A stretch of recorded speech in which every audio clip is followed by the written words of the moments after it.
Jinjin Colyantes Vlog. For today's video, may recipe, pinaputok na tilapia. Ayan. Laki ng tilapia ko, guys. Ayan, guys. Oh.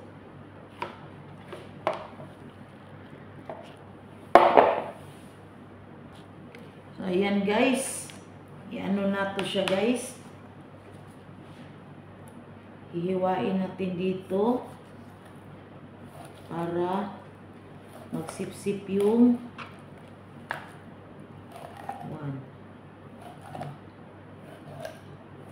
yan. Ang laki ng ano ko, guys. Na-slice natin. Pero una, ano natin muna ng limon. Kasi para matanggal yung langsa.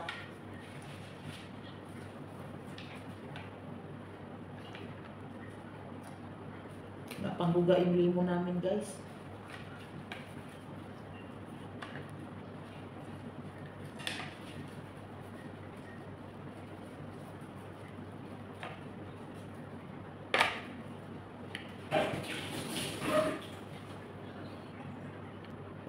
Ayan na, guys. Una, ilagay natin yung garlic at ginger at sibuyas at kamatis. Ayan. May brown sugar, isang kutsara para medyo manamis-tamis. At maglagay tayo ng soy sauce.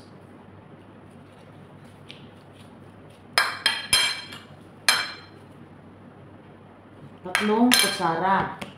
Tapos vinegar.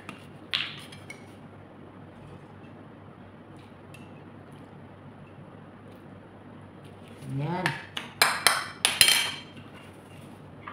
May ano naman siya dito, lemon, guys. May lemon na to siya nakaano para mawala yung langsa. Tapos ilagay natin siya dito sa loob. Naglagay tayo ng black pepper at asin. Lagyan din nyo ng chili powder kung gusto nyo manghang. Ayan, guys, ilagay natin yung dito sa loob, sa tiyan niya, para lalong maglasa. Ayan. Busugin natin siya, guys. Ayan. Pinaputok na tilapia. Diba? Yan ang pinaputok na tilapia, guys.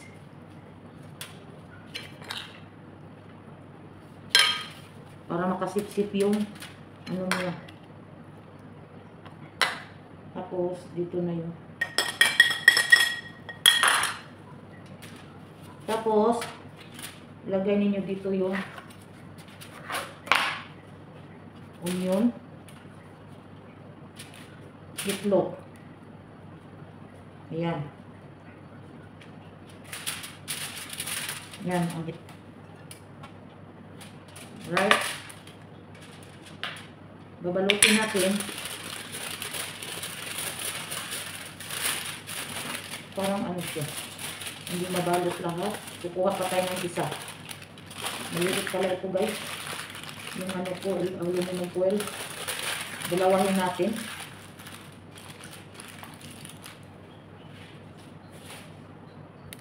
Guys, ang ato ang isda, ano natin, guys, gi-steam.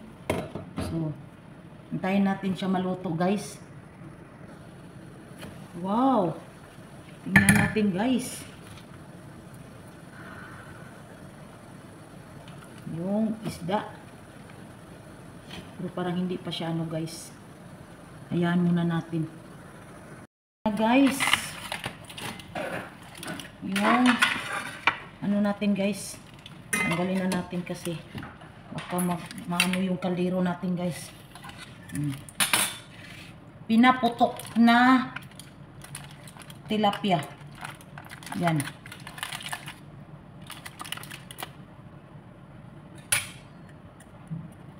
Oh, luto na, guys.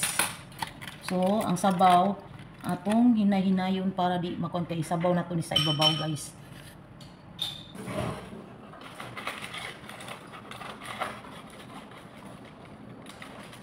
Wow, ay pambigat. Ayan na guys. Wow. Oh.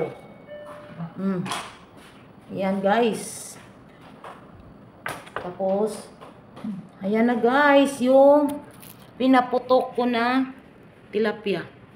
Sumukbang na guys.